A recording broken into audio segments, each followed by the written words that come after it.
Still got my body, no one on my mind.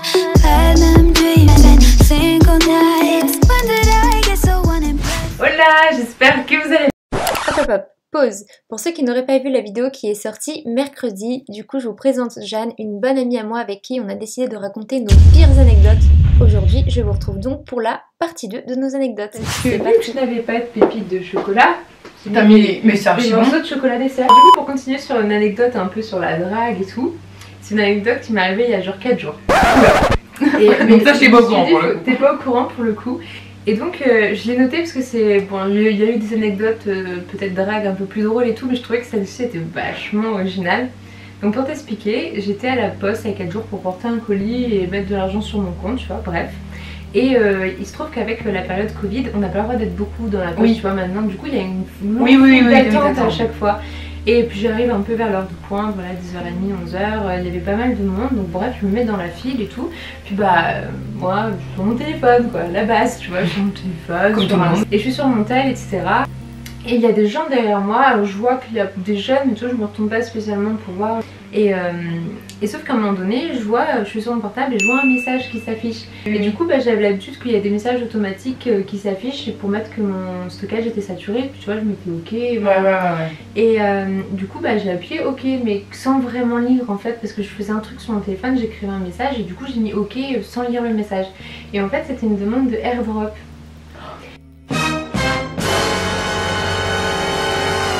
Et du coup, c'est la première fois qu'on me fait ça. C'est vrai que de iPhone en iPhone, pour ceux qui ne connaissent pas, AirDrop c'est une sorte de Bluetooth mais qui marche que d'iPhone en iPhone et vous avez juste à cliquer sur une photo ou je sais pas, un truc que vous voulez partager. On faisait ça en cours. Oui, on s'envoyait des photos, des trucs comme ça. Tu partages et puis même si t'as pas le numéro de la personne ou quoi, si la personne a son AirDrop d'activer, et ça va lui envoyer la photo. Bon, par contre, faut qu'elle accepte. Du coup, j'ai accepté et j'étais trop gênée parce que le gars m'a envoyé en fait son truc Snapchat. Attends, j'ai la photo, je l'avais envoyée à Victor. Donc voilà, c'était ça. Ça. Et du coup après je ne sais pas me retourner parce que je me suis dit ouais, il va penser, est-ce que j'ai accepté du coup le airdrop, je me suis dit ouais, il va penser que je veux communiquer avec lui. De toute façon t'allais pas enregistrer son snap quoi. Non, tu vois, je me suis dit de toute façon il va bien voir, tu vois, parce que peut-être qu'il s'attendait à ce que j'avais sur snap. Et en plus t'avais vu qu'il y avait un mec. Du coup je ne sais pas me retourner, mais oui, il y avait des jeux, il y avait un jeune effectivement, enfin il y en avait d'autres, mais après la file s'agrandissait derrière moi, je me suis pas retournée spécialement. Et du coup quand j'ai vu ça, je faisais ça du coin de l'œil genre pour voir, effectivement il y avait un mec, genre il regardait mon téléphone, donc en plus il a dû voir que j'avais accepté l'invitation et que je suis tombée sur ton Snapchat. Au début c'est quoi ça, tu vois, je zoomais et les gens, tu sais quand quelqu'un est derrière toi et que ça ton téléphone comme ça en plus, oui du coup il voit tout quoi. Et bref, j'ai trouvé ça assez, ça m'a fait rire. Après si tu veux c'est passé. Et quand je suis rentrée à la poste pour faire mon truc, ce qui faisait rentrer les gens un peu avant, je suis ressortie et j'ai croisé son regard. Donc je pense que c'était lui ce qui m'a genre bien fixé. Et je pense que c'était le mec qui m'a envoyé son truc Snapchat. Bon après il n'y a rien de... Voilà, c'était pas lourd, c'était pas grave. Mais je trouvais ça rigolo, tu vois. Parce comme ça me l'avait jamais fait. Non mais moi aussi ça me faisait en classe des fois, du coup vu qu'on est quand même pas mal à avoir un Mac ou avoir un iPhone et tout ça, sauf que du coup il y a des fois où genre du coup je recevais une demande d'airdrop sur mon ordi mais je voyais pas ce que c'était comme truc, et en plus des fois il y a juste marqué MacBook Air et il n'y a pas marqué de qui ça vient. Donc du coup j'étais là en train de regarder autour de moi, me dire moi qui c'est qui m'a envoyé encore une connerie. C'est vrai que je serais en cours, tu vois, je me serais pas trop posé la question, mais là t'es dans une file d'attente, que des gens que tu connais pas et c'est un peu intrusif, tu vois, comme technique. Le mec il apparaît sur ton téléphone comme ça, tu dis. Après ça va, hein, ça aurait pu être une photo, enfin un truc plus hard, tu vois. Le thème de ton anecdote. Oula, dégoût. Ouais, dégoût. Ok. Vraiment. Rien que d'y repenser, j'ai des frissons. Donc c'était un jour, un moment, je vais pas donner de date, rien du tout. C'était pour mes études, j'avais beaucoup de mal à réviser toute seule, on approchait des examens et tout ça, et j'avais beaucoup de mal à réviser seule. J'en parle à une fille qui est dans ma classe, et elle me dit écoute, si tu veux, moi je peux t'aider à réviser. J'ai pas de voiture et je fais mes études en Belgique, et donc du coup me déplacer, en plus dans la ville où je suis il n'y a pas de transport, enfin il y a très peu de transport en commun, etc. Donc c'est assez compliqué pour moi qu'on se rejoigne, à part si elle venait chez moi ou si on pouvait se rejoindre à l'école. Mais bon, du coup il a fallu que j'aille chez elle. Et donc elle m'avait dit bah écoute, si tu veux, on repart ensemble après les cours, tu viens chez moi, on révise. Et puis si tu veux, vu que l'examen est dans tant de temps, et ben tu peux rester à la maison jusqu'à temps qu'on passe l'examen, comme ça on révise ensemble. Voilà, moi j'étais super contente parce que du coup il y avait quelqu'un qui m'aidait à réviser, j'allais pouvoir réussir mon examen, que j'ai pas réussi, mais soit. Et j'allais... mais c'est pas grave, je l'ai eu après. Voilà, c'est le principal. Il faut savoir un truc, c'est que j'ai la phobie des chiens. Mais vraiment, il y a vraiment juste les tout petits chiens. Il y a vraiment juste les tout petits chiens où ça passe. Et elle est fan. Elle avait 4 chiens. Et des gros chiens. Et bien reprévenue avant en me disant écoute, j'ai vraiment peur des chiens. Donc si ton chien il peut éviter de trop me coller ou quoi, ça m'arrange. Et elle en trouve à peine la porte et en fait son chien me saute dessus, c'était un grand chien. Enfin, c'est vrai, quand t'as peur, on a du mal des fois à se mettre à la place des gens quand toi t'as pas peur, mais c'est vrai. Et en fait, j'ai fait une grosse crise de panique, je me suis mise à pleurer, je tremblais, je voulais plus rentrer dans la maison, c'était genre c'était horrible. Et donc du coup sa mère a dû enfermer les chiens dans la salle de bain pour que je puisse rentrer dans la maison, que je monte à l'étage, enfin horrible. Je rentre dans la maison et c'était, j'ai pas les mots, mais c'était juste dégueulasse. Je pense que la famille ne nettoyait pas vraiment la maison. Et en fait, il y avait un tapis de poils comme ça, les parents fumaient dans la maison et ils laissaient tomber leur sang par terre. Et puis bon, ça sentait très très fort le tabac. À un moment donné, le chien pisse par terre, ils n'ont pas nettoyé. D'accord. Et sauf que du coup, il y avait tellement de poils par terre que ça collait. Enfin, en fait, en montant à l'étage, donc les marches, c'était des marches... bon, c'était pas très très stable, enfin bon, ça c'est pas grave, mais... Et il y avait vraiment une couche de poils, mais énorme sur les escaliers. Enfin, bah, il y avait rien calé, quoi. Que du coup, j'étais quand même censée rester là pendant 3 jours et dormir là-bas. Ah, quand c'est comme ça. Et donc j'avais pris toutes mes affaires et tout ça, et là je me suis dit mais comment je vais faire, c'est juste pas possible. Et en fait on monte dans sa chambre, et bon déjà elle n'a pas de chauffage dans sa chambre. La nuit tombe, je m'aperçois qu'elle n'a pas de lumière dans sa chambre. On était en train de réviser sur son lit, alors déjà je me sentais pas bien. Enfin, du coup la nuit tombée, elle a allumé la télé, et en fait c'est le fond bleu de la télé. Donc en fait c'était la seule lumière qu'on avait. Sauf qu'à un moment donné c'était plus possible de réviser comme ça, donc on était au flash. Et donc il y a une autre copine qui nous avait rejoint entre deux, et elle était censée repartir chez elle au soir. Ah oui, et puis il y avait un jour de genre ça entre la fenêtre et le mur, c'est-à-dire que l'air passait. Et donc, la pauvre qui vit là quoi. Enfin, et toi ça va, c'était sur le temps d'une journée, mais tu dis les gens qui vivent dans des sauf que moi je me voyais pas du tout dormir là-bas. J'ai prétexté que j'avais mes règles, parce que du coup je fais de l'endométriose et donc que je me sentais pas bien du tout, que j'avais des énormes crampes, que il fallait que je sois chez moi au calme. Voilà. Qui culpabilisait après parce que du coup je me suis dit bah la pauvre elle y est pour rien. Enfin moi j'ai de la chance d'avoir un super appart, d'avoir une super chambre. Enfin, et puis bon voilà, après tout le monde n'a pas cette chance là. Ouais, tu dis quand même. Mais là, enfin moi je ne pouvais pas, je pouvais pas rester là-bas, c'était pas possible. Une situation un peu gênante quoi. T'es obligée de trouver voilà, donc du coup en fait j'envoyais des messages à la fille qui était jamais retournée chez elle. Du coup. Et du coup j'envoyais des messages à la fille qui était avec nous en disant écoute tu peux me ramener, parce qu'en plus du coup à la fille qui était là c'était pas du tout sa route. C'est vrai qu'il fallait qu'elle fasse un énorme détour pour me ramener chez moi, mais je lui ai envoyé un message en disant écoute là je peux pas rester dormir là, c'est pas possible. Donc du coup elle a fait le détour, elle m'a ramené chez moi avant de retourner chez elle et tout ça. Rentrée, j'ai dû me laver 50 fois, j'ai lavé mes vêtements, j'ai lavé mes vêtements vraiment beaucoup de fois avant de pouvoir les remettre. Enfin, c'est vrai. C'était voilà. Alors, pour changer un peu, je prends une anecdote, c'était un peu plus peur, une anecdote où j'ai un peu flippé. C'est quand je suis partie rejoindre Laure à Nantes. Après, quand on était déconfinés, je trouve que j'avais pas pris ma voiture pour y aller. J'avais pris un Blablacar parce que je suis pas hyper à l'aise de faire de la grande route toute seule. Donc ça me fait rencontrer d'autres gens. Et puis comme ça, je me prends pas la tête, il me dépose à un point B, Laure a bien récupéré. Et puis voilà l'histoire, parce que du coup j'étais dans un Blablacar. Il se trouve que forcément, quand tu sélectionnes un Blablacar, surtout quand t'es une fille, en général tu fais peut-être un peu plus attention, tu vois, de tomber sur une voiture où il y a enfin, même un garçon ou fille, on essaye d'être vigilant. En général, tu choisis un chauffeur, pas plus une femme quand t'es une fille. Moi je discute beaucoup avant avec la personne. Tu regardes ses notes. Donc c'était un mec qui conduisait, mais par contre il y avait 2 filles avec moi. Ouais. À la base. À la base. Donc faut me le faire. Je sais pas. Ah, ça se voit en caméra que j'ai l'œil qui tombe. C'est vraiment léger, hein. Genre ça fait. Je sais pas si tu vois, c'est. Non, je vois pas. Légère... Si un peu, mais c'est très léger. Hein. C'est très léger. Hein. C'est léger, mais moi tu vois, j'ai l'impression qu'on boit comme ça. Continue. Donc je prends le Blablacar. Donc déjà quand j'arrive sur les lieux du point de Blablacar quoi. Donc déjà j'ai du mal un peu à reconnaître parce que je m'attendais à voir 2 autres filles qui attendent comme moi. Oui. Donc je reconnais le modèle de la voiture. Et j'envoie un texto pour dire que je suis là, demander au gars où il était. Il me dit je suis à tel endroit et je vois que c'était les gars que je voyais.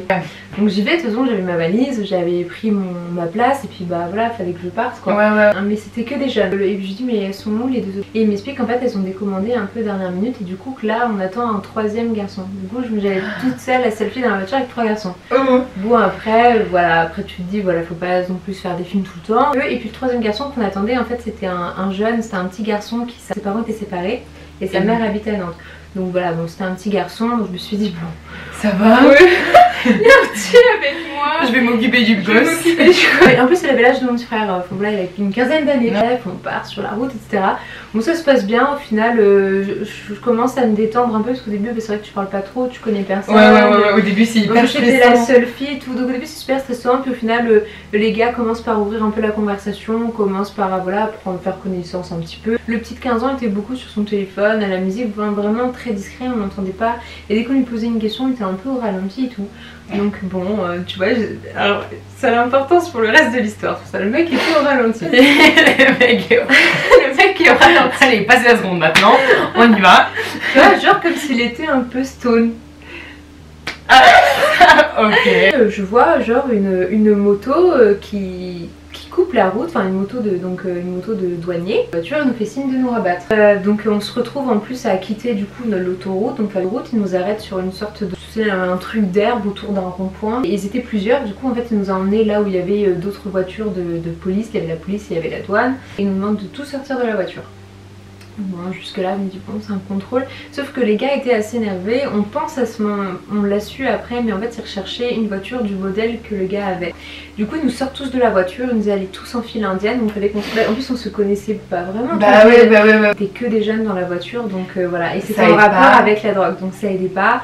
Ils nous ont dit on vide la voiture, donc eux ont vidé les bagages, c'est pas nous qui l'avons fait parce que tu vois, ils voulaient pas qu'on cache quoi que ce soit. Bah maintenant, ils nous expliquaient chaque étape qu'ils allaient faire, mais vraiment assez brut. Enfin, moi, j'avais jamais eu de contrôle de douane comme ça et ils nous ont dit oui bon maintenant on va faire sortir les chiens etc. Donc toi qui aurais eu peur des chiens, du coup voilà ils sortent les chiens, ils fouillent la voiture, ils nous sortent tous les bagages et donc voilà ils nous expliquent un peu ce qui va se passer. Pendant ce temps là il y a des chiens aussi qui nous reniflent. D'un côté tu vois ils nous posaient plein de questions, ils nous disaient vous venez d'où, bon, après peut-être normal, un peu vénère, ils nous disent oui vous allez où, vous connaissez pas, vous êtes sûr, on dit non on se connaisse pas, c'est un Blablacar, tu vois on explique, on se justifie, on montre c'est ça, du coup tu montres l'application et tout. Le petit garçon que je trouvais un peu stone, il me dit t'es sûr toi que t'as pas de la drogue sur toi etc.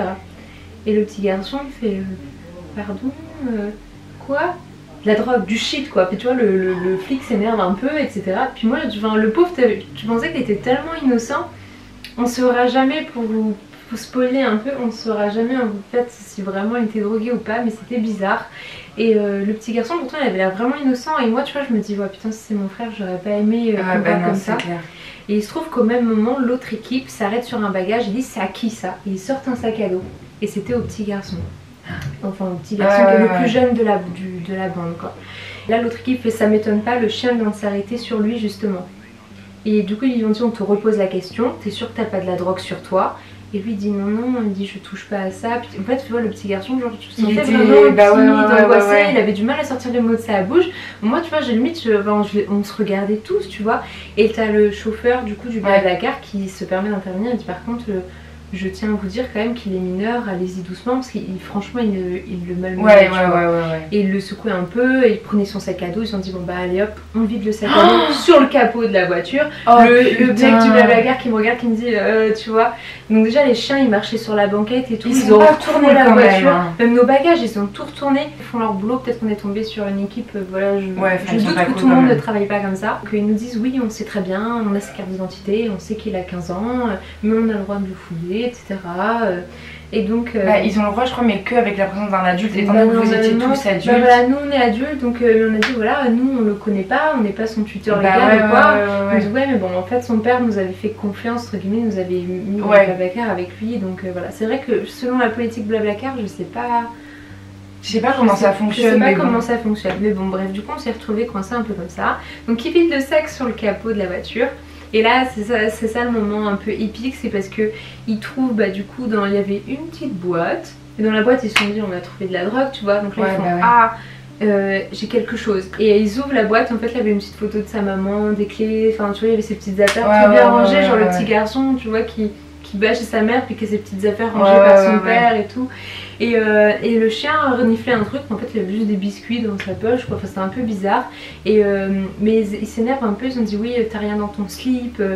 Donc ça c'était le côté sac à dos, mais dans le sac à dos ils ont rien trouvé, mais ils ont vraiment versé le contenu de son sac sur le capot de la voiture quoi. Moi j'aurais pas kiffé. Non, même le mec du Blablacar me regardait genre putain ils font pas gaffe.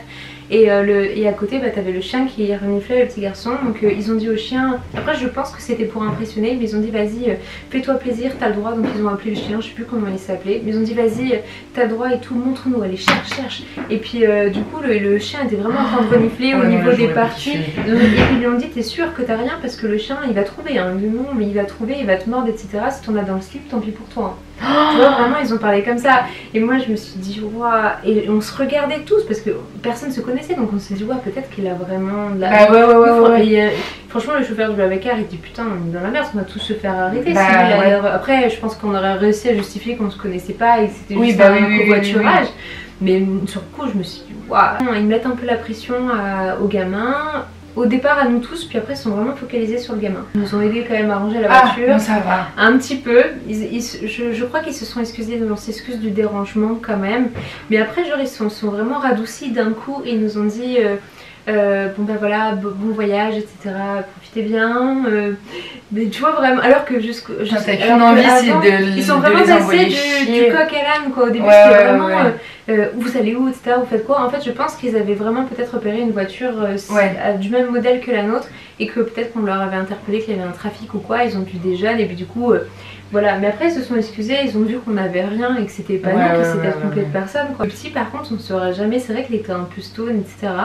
Moi après dans la voiture j'étais à l'arrière avec lui et on lui a reparlé, et il faut savoir qu'avant de remonter dans la voiture il y a les flics qui l'ont pris à part quand même un petit peu, et moi je lui ai demandé après, je lui ai dit bah ils t'ont dit quoi, il m'a dit bah ils m'ont fait une leçon de morale sur la drogue etc, ça me dire quand même que c'était mal, parce que je dis mais comment ça c'est, je dis t'avais rien pris, il me dit non, il me dit j'ai jamais touché à ça.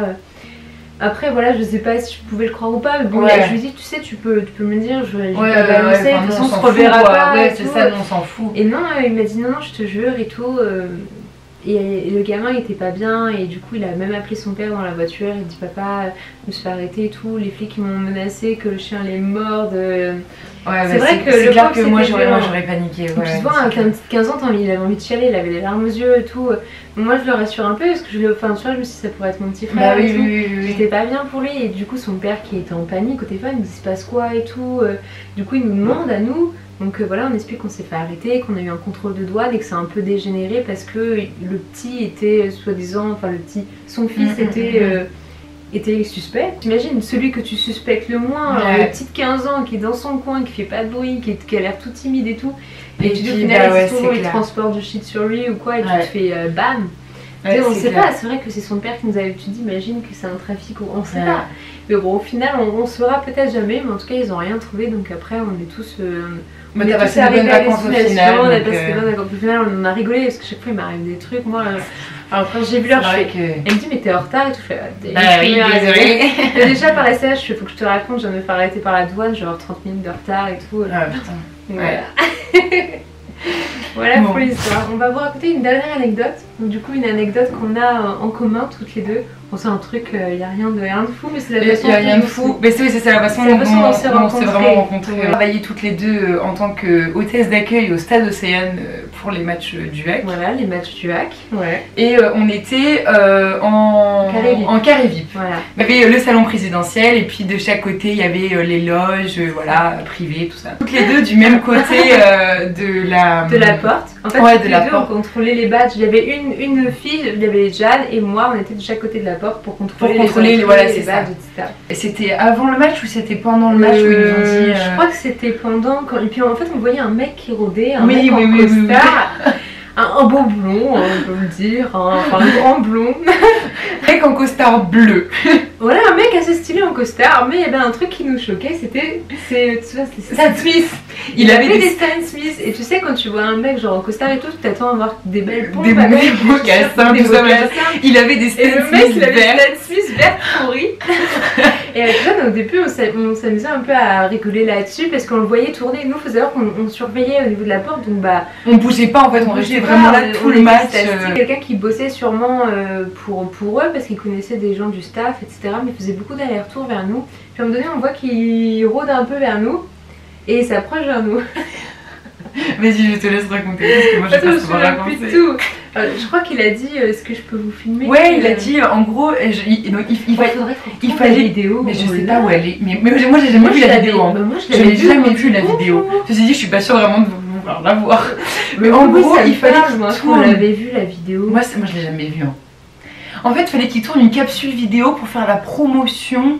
Je pense que c'était pour les loges, pour la saison d'après, pour louer les loges pour la saison d'après, etc.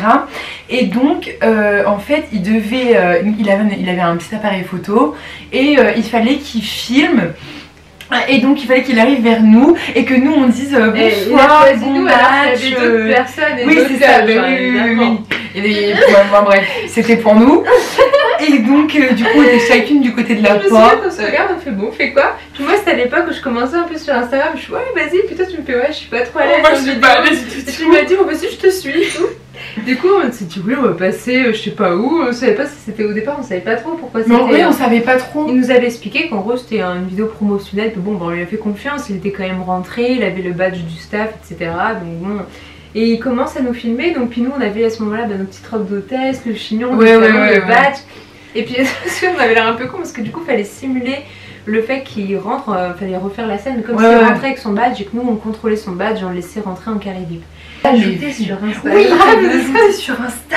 T'as envoyé un message. Je m'envoyais des messages et tout. Je sais plus ce que je lui avais dit. Il avait demandé de boire un verre. Mais oui.